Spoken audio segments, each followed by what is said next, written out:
Hayotda achchiq haqiqatlar borda, bilasiz. Negadir doim ko'nglimiz og'ritgan insondan emas, aksincha ko'nglimizga qaraydigan insonlardan alamimizni olamizda.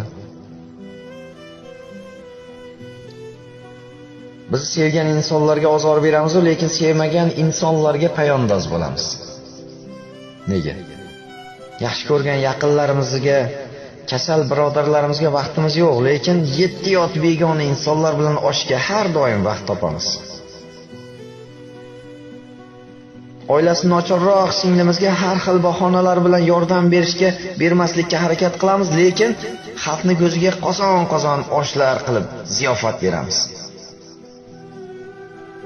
Ota-onamizni haftada bir bora ko'rib kelishga fursat yo'q, lekin ammo ulfatlar bilan o'tirishga har doim vaqt topamiz. Nega?